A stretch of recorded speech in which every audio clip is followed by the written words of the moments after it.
ሰላም እንዴት ናችሁ? ዛሬ በእርግጠኝነት ትወዱታላችሁ እያሰብኩትን አንድ ፊልም ይዤላችሁ መጥቻለሁ። አንድ ፊልም ለመስራት የሚወስድብኝን ረጅም ሰዓትና ድካም እያሰባችሁ ሰብስክራይብ ያደረጋችሁ እኔታችሁ ማገዝ እንዳትረሱ። የምሰራቸው ፊልሞች ሌሎች ሰዎች ጋር እንዲደርስ የላይክ ምልክቷን እየተጫናችሁ የዛሬውን ፊልም ጀምሩት። ወደ ፊልሙ ታሪክ ስንሄድ ፊልሙ ሲጀምር ስለ ፋሽን ምንም እውቀቱ የሌላት ልጅ አንድ ትልቅ የፋሽን ድርጅት ውስጥ ለመቀጠር ትሄዳለች። የዋና አለቃዋም ጸሐፊ እች ልጅ ስትመለከታት ምንድን ነው የምትመስይው? መቼም የሰው ሀብቶች አለባበስሽን አላዩም ብላ ታሾፍባታለች። ይቺ ምስኪን ልጅ ሁለተኛ ጸሐፊ ለመሆን ነበረ ስራ ያመለከተችው።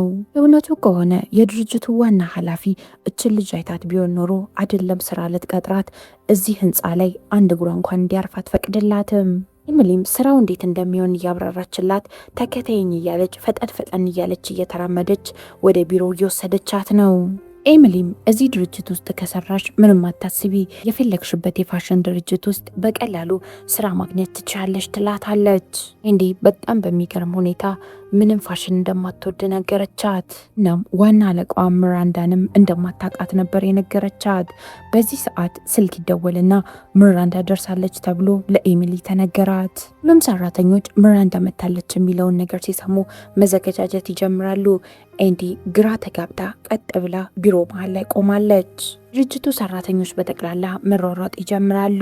ምራንዳ በዚህ ሰዓት በጊዜ ወደ ስራ ትገባለች ብሎ የጠበቀ የለም። የተዘበራረቀ መሰብሰቢያ ቢሮውን ሰራተኞች ያጸዱታል። ፍላት ጫማ ያረጉ ሴቶች ሂል ጫማ እያረጉ ነው። አንዳንዱ ተዝረከረክሽ መባል ስለማይፈልግ ሜካፓቸውን እዛው ይቀባሉ። ሌላ በኩል ኤሚሊ የምራንዳ የቢሮ ጠረጴዛ ላይ የሚያስፈልጉ ነገሮችን እያስተካከለች ነው። ህንፃው ላይ ያሉ ሰዎች እሷ ስትመጣ ሲመለከቱ ፊታቸውን አዙረው መንገድ ይቀይራሉ። እሷ ወደ ሊፍቱ ስትገባ ደፍሮ ከእሷ ጋር ወደ ሊፍቱ የገባ ሰው እንኳን አልነበረም። እሷ ድርጅት ውስጥ ተቀጥሮ መስራት ማለት ሁልጊዜም ልክ እንደ ወታደር በተጠንቀቅ ቆሞ ትዕዛዝ መጠበቅ እንደማለት ነው። ኤሚሊ ምራንዳ በጣም ብታንገላታትም አንድ ቀንም አማራት አታውቅም። ምክንያቱም ህልም አላት ከምራንዳ ጋር አንድ ላይ ወደ ፓሪስ መሄድ። ኤንዲም ምራንዳ ወደ ቢሮዋ ከገባች በኋላ በጣም የሚያስገርመውን የስራ ልምዷን ጠረጴዛዋ ላይ ታስቀምጥላታለች። ምራንዳ ግን ወረቀቱን እንደማየት የኤንዲን አለባበስ እያየች በአለባበሷ ኤንዲን መገምገም ጀመረች። ምራንዳም ኤንዲን ታቂኛለሽ ብላ ጠየቀቻት። ኤንዲም ከዛሬ ውጪ ስለ አንቺ ሰምቼ አላቅም ብላ ነበር የመለሰችው። እንዲህ እንደ ሌሎቹ ስራውን ለማግኘት አልተስገበገበችም። የተጠየቀችውን ጥያቄ በሙሉ በእውነተኛነትና በግልጸኝነት ነበር የመለሰችው። እናም ለምን እዚህ መጣሽ ተብላ ስትጠየቅ ለመማር ብላ ነበር የመለሰችው። ምራንዳም ኤዲ ስለ ፋሽን ምንም እንደማታውቅ ስትረዳ ከዚህ በላይ ከሷ ጋር ማውራት አልፈለገችም። ቢሮውን ለቀሽ ውጭልኝ ነበር ያለቻት። ኤንዲ እንደዚህ በምራንዳ በቀላሉ መባረር አልፈለገችም። በዚህ ምክንያት በጣም ትናደድና አውቃለሁ እኔ ላንቺ ስራ ብቁ አይደለሁም አለቻት። ለሌሎቹ ሴቶች ራሴን ላጠብቅ እችላለሁ፣ ስለ ፋሽንም ብዙ ነገር ላላውቅ እችላለሁ፣ ነገር ግን በጣም ጎበዝ ነኝ። በዚያ ላይ ደግሞ ነገሮችን ለመማር ያን ያህል ጊዜ አይፈጅብኝም። እናም ጊዜ ሰተሽኝ እንደዚህ ኢንተርቪው ስላደረግሽኝ አመሰግናለሁ ብላ ኤዲ ፊቷን ታዞራለች። እንዲሁም ስራውን ስላላገኘች ተስፋ ቆርጣ ህንፃውን ለቃ እየወጣች ነው። ይህ ድርጅት ውስጥ ማንም ለማንም ስሜት አይጨነቅም። እያንዳንዷ ሰዓት ገንዘብ ናት። ኤንዲ ልክ ህንፃውን ለቃ ልትወጣ ስትል ኤሚሊ እየሮጠች ትመጣና ጠራቻት። ምራንዳን ሀሳብ ምን እንዳስቀየራት አይታወቅም። ነገር ግን ለአንድሪያ አንድ እድል ልትሰጣት ወስናለች። እንዲም ከስራ ሰዓት በኋላ ከጓደኞቿ ጋር ትገናኝና አዲሱን ዜና ነገረቻቸው። ሁሉም ለእሷ ስኬት በጣም ነበር የተደሰቱት። ነገር ግን ስለ ምራንዳ የተለያዩ ቦታ ላይ የሚጻፉት ነገሮች ሴትዮዋ በጣም አስፈሪና ክፉ ሴት ስለሆነ በጣም ለእሷ ፈርተውላታል። እንዲህ ግን በጣም ኮንፊደንት ነበረች። የሚቀጥለው ቀን ገና እንደነጋ 12 ሰዓት ላይ ኤሚሊ ለኤንዲ ትደውልላታለች። ናም እንዴት ስራሽን ትዘነጊዋለሽ? ምራንዳ ቢሮ ከመግባቷ በፊት እንብለሽ ቡናዋን ይዘሽላት ነው ያለቻት። የተለያየ ፍሌቨር ያለው ቡና ይዛ እንድትመጣ ነበር ያዘዘቻት። እናም ሁሉም ቡና ትኩስ እንዲሆን ማስጠንቅቃታለች። ኤንዲ ቡናውን በሰዓቱ ይዛ ለመድረስ ብትሞክርም ነገር ግን አልተሳካላትም። ሚራንዳ ቀድማት ቢሮ ትገባለች። ሚራንዳ ስትነጫነጭም ኤሚሊ ልክ ልትደውልላት ስትል ኤንዲ በስተመጨረሻ ቡናውን ይዛ ደረሰች። ኤሚሊም ከዚህ በኋላ ድጋሚ እንደዚህ አርፍደሽ ብትመጪ ስራሽን ታጨዋለሽ አለቻት። ኤሚሊም ስራ ስለነበረባት ልክ ልትወጣ ስትል ኤንዲን ስልክ ማንሳት እንዳትረሺ ብላ ጥላት ትወጣለች። እዛው ድርጅት ሰራተኛ የሆነው ናይጅል ሂል ጫማ ይዞ ይመጣና ለኤንዲ ይሰጣታል። እናም በምንም አይነት ሁኔታ ሚራንዳ ፊት ፍላት ጫማ እንዳታረጊ አላት። ሚራንዳ አዲስ የሚቀጠሩ ሰራተኞችን ስም ቶሎ አትይዝም ነበረ። ምክንያቱም በየጊዜው ነው ሁለተኛ ጸሐፊዎቿ የሚቀያየሩት። ስለዚህ ሁሉንም በኤሚሊ ስም ነበር የምጠራቸው። ኤንዲም ስሜ ኤሚሊ አይደለም ኤንዲ ነው ብላ ሚራንዳን ለማስተካከል ትሞክራለች። ሚራንዳም ሰው ሲያስተካክላት አትወድም።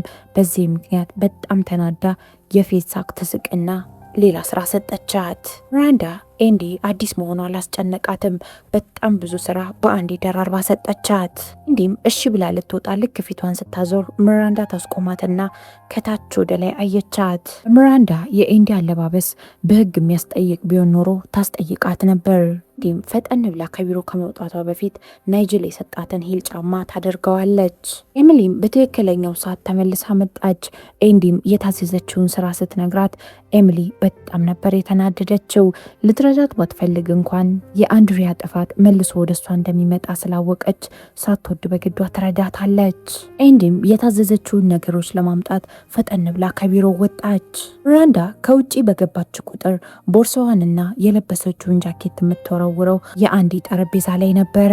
የተለመደው ሚራንዳ ለሞዴሎች ልብስ እየመረጠች እያለ ተመሳሳይ ቀበቶችን አንዷ ታሳያታለች። አንድሪያ በዚህ መሃል ሳቋ ያመልጣታል። ይህም ሳቋ የሁሉንም ሰራተኞች ትኩረት ይስባል። ለአንድሪያ እነዚህ ሁለት ቀበቶች አንድ አይነት ናቸው። ሚራንዳም ምንድን ያሳቀሽ ብላ ስትጠይቃት አንድሪያም ቀበቶቹ አንድ አይነት ናቸው፣ ለመምረጥ ምን እንደከበዳቸው አልገባኝም ትላለች። ሚራንዳም ለመናገር ምክንያት እየፈለገች ስለነበረ በአለባበሷ እስከ ጥግ ነበር የተናገረቻት። እዚህ ሰዓት ነው አንድሪያ በጣም ትልቅ ጥፋት እንዳጠፋች የገባት። ሚራንዳ አንድሪያን ሁሉም ሰራተኞች ፊት ነበረ ያዋረደቻት። አንድሪያም ወደ ቤት ከተመለሰች በኋላ ለፍቅረኛዋ ኔት የሚራንዳ መጥፎነት እያበረራችለት ነው። እናም ሰራተኞች ፊትም እንዳዋረደቻት ነገረችው። እነዚህ ሰዎች ዓለም እኔን ምንም ሊገባኝ አልቻለም፣ መቼም የአንድ ዓለም ሰዎች ልንሆን አንችልም እያለችው ነበር። አንድ ዓመት ብቻ እንዴትም ዋጥ አርጌ እሷ ጋር ልስራ እንጂ የፈለኩበት ድርጅት ገባለሁ ትለዋለች። ከቀን ወደ ቀን ሚራንዳ በጣም እየተናደደች ነበር። ጠዋት መታ የአንድሪያ ጠረጴዛ ላይ ጃኬትና ቦርሳዋን የምትወረውረው። በዛው መጠን ሚራንዳ አሁንም ቢሆን አንድሪያን ታሰቃያታለች። አንድሪያ በስራ ብዛት አሁንም ብትንገላታ እስካሁን ድረስ ግን ስራውን አልለቀቀችውም። አንድ ቀን አንድሪያ የረፍት ቀኗ ስለነበር ከአባቷ ጋር እራት ለመብላት ትገናኛለች። ስለ ልጁ የወደፊት የስራ ህይወት የተጨነቀው አባትም ምን እያሰብሽ ነው ብሎ ይጠይቃታል። እናም በጣም ጎበዝና ትልልቅ ዩኒቨርሲቲዎች ሊቀበሏት በራቸውን የከፈቱላት ልጁ አሁን የአንዲት ተራ ሴት ጸሐፊ መሆኗ አልገባውም። እሷ ግን ለዚች ሴት ለአንድ ዓመት እንኳን ጸሐፊ ሆኜ ከሰራው በጣም ትልልቅ በሮች ይከፈቱልኛል ነው የምትለው። እዚህ መሀል የአንዲ ስልክ ይጮኋል። የደወለችላት ሚራንዳ ነበረች። ሚራንዳ አሁን ያለችው ሌላ ሀገር ነው። እናም ለመመለስ በምትሞክርበት ሰዓት አየር ጸባዩ ትክክል ስላልነበር በረራዋ ይሰረዛል። ሚራንዳም ኤንዲ ጋር ደውላላት በምንም አይነት ሁኔታ እኔ እዚህ መቅረት የለብኝም፣ ልጆች የትምህርት ቤት ፕሮግራም ስላላቸው ተመልሼ ወደዛ መምጣት አለብኝ አለቻት። እናም ፈጥነሽ አንድ በረራ ፈልጊልኝ ትላታለች። ኤንዲም ከአባቷ ጋር የነበራትን ራት ትቋጭና የተዘዘችውን ስራ ለመስራት ወደዛ ወደዚህ ማለት ጀመረች። ኤንዲ የተለያዩ የበረራ ድርጅቶች እየደወለች ሚራንዳ የፕሌን ትኬት ለመግዛት እየሞከረች ነው። በየመሃሉ ሚራንዳ እየደወለችም ታስፈራራታለች። ኤንዲ አባት በሁኔታው በጣም ግራ ተጋብቷል። ኤንዲ የተቻላትን ብታረግም በረራውን ልታገኝላት አልቻለችም። የሚቀጥለው ቀን ስራ ቦታ ሚራንዳና ኤንዲ ይገናኛሉ። ራዳም በጣም ተናዳባታለች። እኮ የቀጠርኩሽ ካሉኝ ሰራተኞቼ ጭንቅላትሽ ትንሽ እንኳን ይሻላል ብዬ ነው አለቻት። ነገር ግን አንቺ ከሌሎቹ የተሻልሽ ሳይሆን እንደውም የባሽነሽ ትላታለች። አንድሪያም የተቻላት እንደሞከረች ለምራንዳ ለማስረዳት ብትሞክርም የሚሰማት ሰው ግን አልነበረም። አንድሪያ እንባ አንቋት ቀጥታ የሄደችው ወደ ናይጅል ነበር። ተሰማትን ስሜት ምንም ሳትደብቅ ነበር የነገረችው። እናም ምራንዳንም ትሰድባታለች። ናይጅልም በገዛ ፈቃድሽ ለምን እንደዚህ ትሳቃያለሽ? ስራው ለምን አይቀርብሽም አላት። እሷም እኔ ስራውን መልቀቅ አልፈልግም፣ ነገር ግን ለምሰራው ስራ ምስጋና ፈልጋለሁ አለችው። ናይጅልም እስኪ እውነትን ተናገሪ፣ የእውነት እኮ ምንም እየሞከርሽ አይደለም አላት። ሰጥሽን ስራ በስነ ስርዓት እንደ መስራት ዝም ብለሽ እየተነጫነጭሽ ነው ይላታል። ከዛም በጣም ተናዳ ስታፈጥበት ምን እንድልሽ ነው የምትፈልጊው? ምራንዳ እንደዚህ ስለምታሰቃይሽ በጣም ነው ማዝንልሽ፣ በጣም ታዛዝኛለሽ ብዬ ልዘንልሽ ይላታል። አንድሪያን የናይጅል ንግግር በጣም ነበር ያነቃት። ጥቅም የሌለ ሰው መስሎ መታየትን አልፈለገችውም። ናይጅልም ወደ ልብስ ማስቀመጫ ክፍል ይዟት ይሄድና የምትለብሳቸው በጣም የሚያማምሩ ልብሶች ይሰጣታል።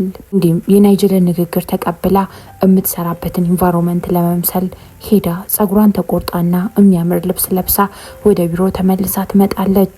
ኤሚሊ አይንዲን ስትመለከታት በጣም ነበር የተገረመችው። ኢንዲ ፍቅረኛ መጀመሪያ ሲመለከታት ሌላ ሰው መስላው አልፏት ጥሏት ሊሄድ ነበር። በኋላም ግን ቀረብ ብሎ ከተመለከታት በኋላ ምን እንደሚላት ቃል ነበር ያጣላት። ከዛን ቀን ጀምሮ አንድሪያ ለምትለብሰው ልብስ ለእያንዳንዱ ነገር መጨነቅ ትጀምራለች። አንድ የለበሰችውን ልብስ እንኳን ደግማ አትለብሰውም። ምራንዳ ካለባበሷ ጀምሮ እስከምትሰራቸው ስራ እንከን ማውጣት አቆመች። አንድ ቀን አንድሪያ ምራንዳ ልካት አንድን ዲዛይነር ለማግኘት ወደ አንድ ፓርቲ ሄደች። እዚህ ፓርቲ ላይም የአንድ ታዋቂ መጽሔት አሳታሚ ክርስቲያን ይመለከታትና በጣም ነበር የወደዳት። አንዴ ክርስቲያንን በደንብ ነው የምታውቀው። ከምታደንቃቸው ሰዎች መሃል አንደኛው ነው። እሱ ጋር የተወሰነ ለማውራት ሞክራ ነበር። ነገር ግን የምትሰራው ስራ ስለነበረባት ረዘም ያለ ሰዓት ከሱ ጋር ማውራት አልቻለችም። እንዲህ ስለ ፋሽን በጣም ለማወቅ እየሞከረች እየመጣች ነው። ይሄም ለማወቅ የምታደርጋቸው ነገሮች ምራንዳን በአንዳንድ በኩል እየረዳት እየመጣ ነው። አንድ ቀን ምራንዳ አንድሪያን አንድ ያልታሰበ ነገር አድርጊ ብላ ጠየቀቻት። ምራንዳ 2 ሴት ልጆች አላት። እናም ለነዚህ 2 ሴት ልጆቿ ገና ታትሞ ያልወጣ መጽሐፍን ፈልገሽ አምጪ ትላታለች። ብቻ አይደለም ምሳ ሰዓት ስለደረሰ በ15 ደቂቃ ውስጥ የሚጣፍጥ ምግብ ከምወደው ሬስቶራንት አምጪልኝ አለቻት። ሪያ መጽሐፉን ፍለጋ የምታውቃቸው አሳታሚ ድርጅቶች ጋር በጠቅላላ እየደወለች የምራንዳን ምሳ ለማምጣት ወደ ሬስቶራንት ትሮጣለች። ተምጨርሻም ክርስቲያን ትዝ ይላታል።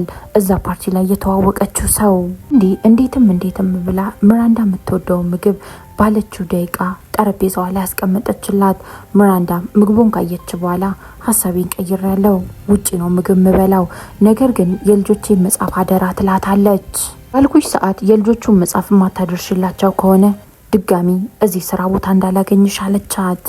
ድሪያም በጣም ተናዳ ምግቡን ትደፋውና ፍቅረኛዋ ጋር ትደውልለትና በቃኝ፣ ይሄ ስራ በቃኝ፣ ስራውን ለቅቅ ያለው አለችው። ፍቅረኛዋም በጣም ተገላገልሽ፣ ይሄ ስራ በጣም እየቀየረሽ እየመጣ ነበር ይላታል። እሷም ከፍቅረኛዋ ጋር አውርታ ልክ ስልኳን እንደዘጋች ክርስቲያን ይደውልላትና መጽሐፉ ታትሞ አልወጣም፣ ግን የሚያሳትመው ድርጅት የጓደኛዬ ስለነበር መጽሐፉን ከፈለግሽ ኮፒው እጄ ላይ ያለ አላት። እንዲህ ምራንዳ ካለቻት ሰዓት በፊት ጠረጴዛው ላይ የመጽሐፉን ኮፒ ታስቀምጥላታለች። ምራንዳም አንድ ኮፒ ብቻ ስትላት አንድሪያም ሌላ 2 ኮፒ አሳትማ ለልጆቿ እንደሰጠች ነገረቻት። ምራንዳ ምን እንደምትናገር ግራ ነበር የተጋባችው።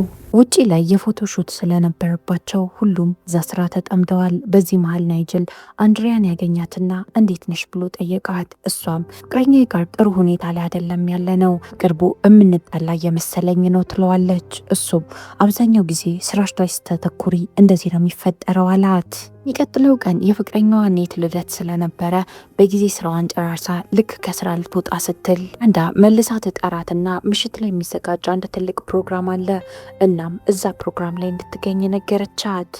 በሁለት ሰዓት ውስጥ እዚህ ፕሮግራም ላይ የሚገኙ እንግዶች ስማቸውንና የሚሰሩትን ስራ እንድትሸመድድ ነገረቻት። ስራቸው ከምራንዳ ኋላ ቆመው ውጭ እሷን ሰላም ለማለት ወደ እሷ ሲመጡ ስማቸውንና የሚሰሩትን ስራ ማስታወስ ነው።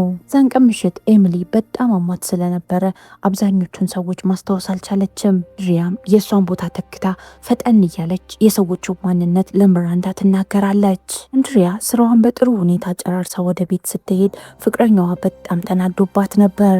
ቿን ቁጭ ብሎ ነበር የጠበቃት። ልታናገረው ጠጋ ስትል ተነስቶ ጥሏት ይሄዳል።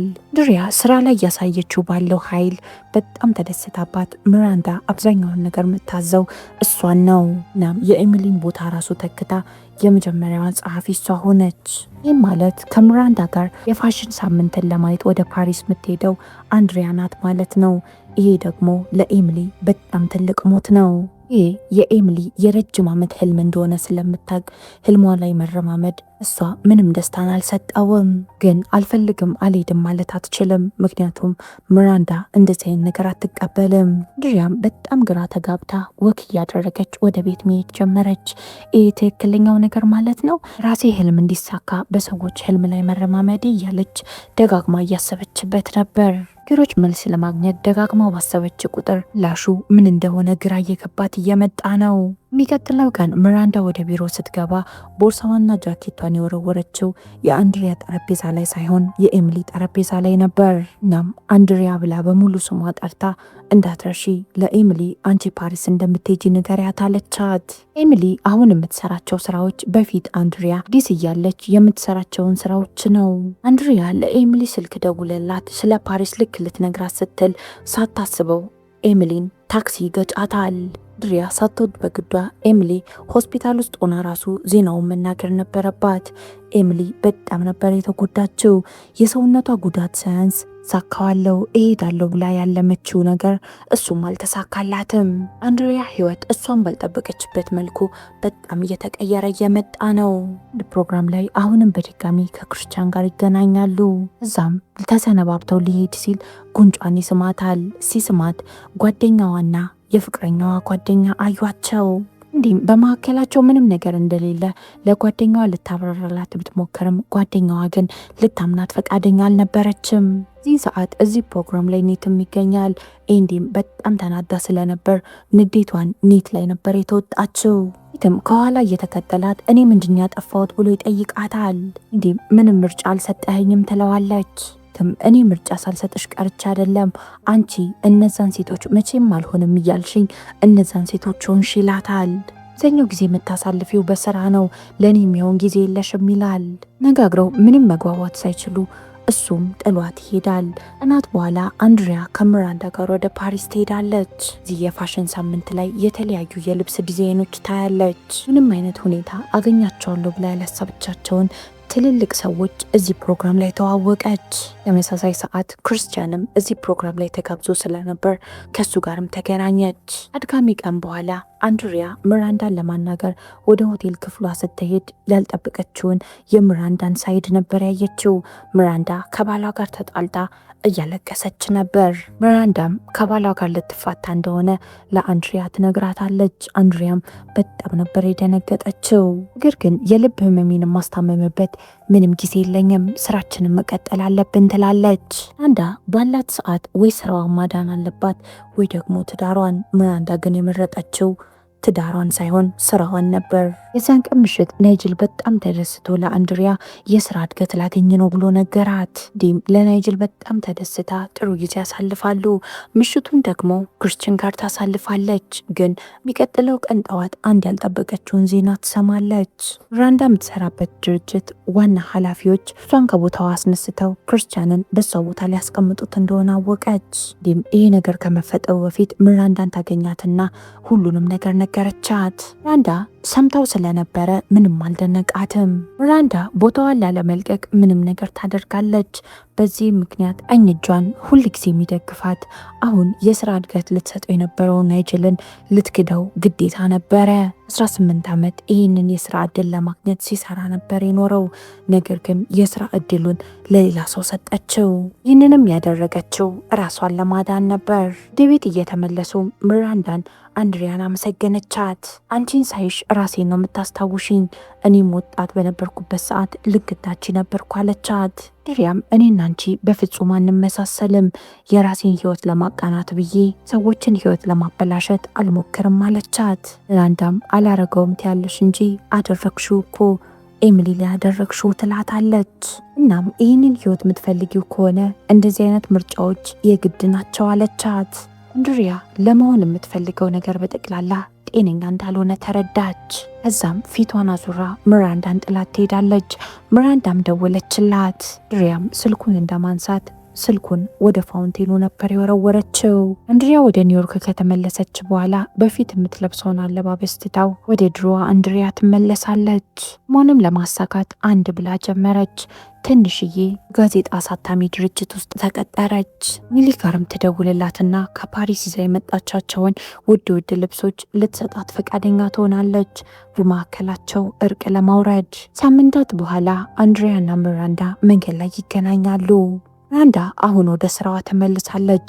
ልክ እንደ በፊቱ አሁንም ሲያዩት ሰዎች ይፈሯታል። ሩቁ ከተያዩ በኋላ አንዴ እጇን ከፍ አድርጋ ሰላም አለቻት። ሚራንዳም ኮስተር ብላ ወደ መኪናዋ ከገባች በኋላ አንድሪያን ስላየቻት በጣም ደስ ብሏት ትንሽ ፈገግ አለች። የዚህ ፊልም ታሪክ እዚህ ላይ ያበቃል። የዚህ ፊልም ክፍል 2 በቅርቡ ወጥቷል። እናም እውነት ክፍል 2 ማየት የምትፈልጉ ከሆነ ኮመንት ላይ ክፍል 2 ብላችሁ ጻፉልኝ። ካለበት ፈልጌ በዚህ 2 ሳምንት ውስጥ ይዤላችሁ እመጣለሁ። አብራችሁኝ ስለቆያችሁ በጣም ነው ማመሰግነው። ነገ በተመሳሳይ ሰዓት በሌላ ፊልም እስከምንገናኝ ድረስ የነገ ሰው ይበለን። እወዳችኋለሁ። ቻው